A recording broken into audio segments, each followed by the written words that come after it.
ఇల్లు కాలిపోయి వాళ్ళు ఉన్నారో, మంది ఇళ్ళ కిరాయికి ఉన్నారో, వీళ్ళందరికీ కూడా ఇల్లు ఇచ్చేటువంటి సాహసమైన నిర్ణయం తీసుకోవడం అది కాంగ్రెస్ పార్టీకే సాధ్యం. అది తథ్యం. గతంలో కూడా కాంగ్రెసే ఇచ్చింది.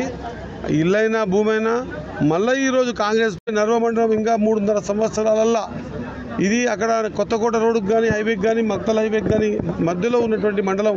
ఈ మండలం అభివృద్ధి అనివార్యం, చేయాల్సిన అవసరం ఉంది.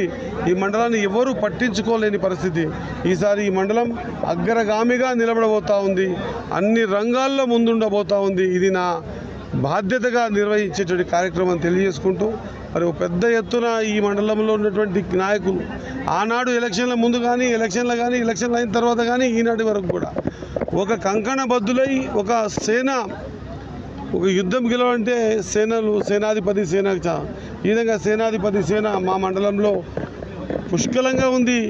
నేను అనుకుంటున్నా వాళ్ళ ఆలోచన విధానం మండలాన్ని బాగు చేసుకోవాలనేటువంటి తపన నేను చూస్తూ ఉంటే నిజంగా కూడా మనసు కరిగి మండలంకి ఇంకా ఎక్కువ చేద్దామనేటువంటి పరిస్థితి ఉన్నది. కాబట్టి నేను ఈ వేదిక ద్వారా మండలంలో పెద్ద నాయకులు, ముఖ్య నాయకులకు కూడా హృదయపూర్వక ధన్యవాదాలు. ఇటువంటి ఆలోచన ఉండాలి మండలం మీద. నా మండలం బాగు చేసుకోవాలని పిచ్చి కసి ఉండాలి, అప్పుడే కానీ మండలాలు బాగుపడతాయి. మరి మా నాయకులకు పుష్కలంగా రాజకీయ లక్షణాలు ఉన్నాయి. మా వాళ్ళు ఎవరు కూడా బ్రోకర్లు కాకుండా లీడర్లలాగా 10 మందికి పంచిపెట్టే విధానంలో ఉన్నారు. చాలా సంతోషం.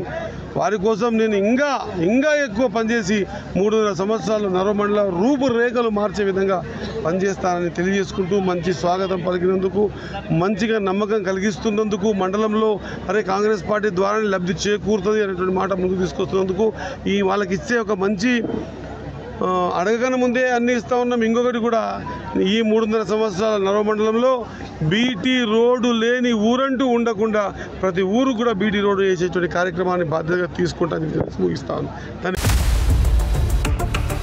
ఇండియా పాకిస్తాన్ తాజా అప్డేట్స్ కోసం డౌన్లోడ్ చేసుకోండి RTV లైవ్ యాప్.